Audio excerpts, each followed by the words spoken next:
তুমি কি বুদ্ধু নাক? ও পাখিকে কি মানুষে দেখতে পা? ও তো ঈশ্বরের পাঠানো পাখ। আর এই লেকের জল খুব পবিত্র। এখানে কেউ কোনো মানত করলে সেটা অবশ্যই পূরণ হয়। কাঞ্চন সুন্দরীর কথা শুনে ও জলের দিকে তাকিয়ে রিল। মনের মধ্যে সুপর্ণার মুখটা ভেসে উঠল। সে যে বড় অভিমান নিয়ে চলে গেছে। আমার অহম্বোধ যে তার ভালোবাসাটাকে তছনছ করে দিয়েছে। সে কি আর কোনোদিন ফিরে আসবে? কি সাব, তুমি কিছু চাইলে? রণদীপ তার দিকে ফিরে তাকাল। সে কৌতূহলী চোখে তার দিকে তাকিয়ে আছে। রণদীপের ঠোঁটে একটা মলিন হাসি ফুটে উঠল। বলো না সাব, কি চাইলে? আমি ঈশ্বরের কাছে আমাদের মুনিয়ার জন্য একটা খুব সুন্দর বর চেয়েছি। হে তাকে খুব সুখে রাখবে।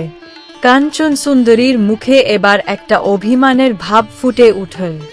সে কিছু না বলে মাথা নিচু করে ফিরে যাচ্ছিল। রণদীপ দ্রুত এগিয়ে গিয়ে তার হাতটা ধরে ফেলল। কি হলে মুনিয়া? সে রাগের সঙ্গে তার হাত ছাড়িয়ে নিয়ে বলল, ছাড়ো আমার হাত। রণদীপ অবাক হয়ে তার মুখের দিকে তাকাল। সে কোনো কথা না বলে গাড়িতে উঠে বসল। রণদীপ তার পাশে গিয়ে বসতে সে নিজেকে কিছুটা দূরত্বে সরিয়ে নিল।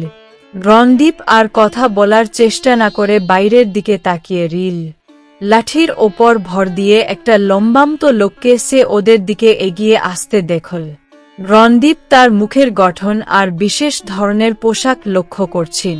কাঞ্চন সুন্দরী তার অভিমান পর্ব সমাপ্ত করে রণদীপের কাছে ঘেঁষে এসে বসল। লোকটাকে দেখিয়ে বলল, সাব দেখ, ওই হলো লেপচা। বুঝলাম, কিন্তু তোমার কি হয়েছিল বলো দেখি। ছাড়ো শেষ কথা। চল, কাল তোমাকে লেপচা গাঁও দেখিয়ে আন।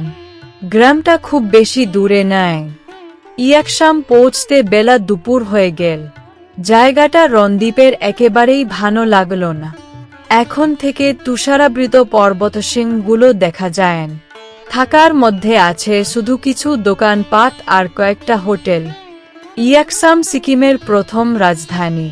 পুরনো রাজবাড়ির ধ্বংসাবশেষ লোকালয় থেকে খানিকটা দূরে। কাঞ্চন সুন্দরী বোল্ডার বিছানো সরু পাহাড়ি পথ দেখিয়ে বল, এই রাস্তা ধরেই লামা লাতসুন চেম্বো এখানে এসেছিলেন। তিনি কে? লাতসুন চেম্বো তিব্বতের এক বৌদ্ধ লামা। তিব্বতে যখন লাল টুপিওয়ালা লামাদের সঙ্গে হলুদ টুপিওয়ালা লামাদের লড়াই চলছিল, তখন লাতসুন চেম্বো তিব্বত থেকে পালিয়ে ভারতে চলে এসেছিলেন। এখানে একটা গুম্ফা বানাবার কথাও ভেবেছিলেন।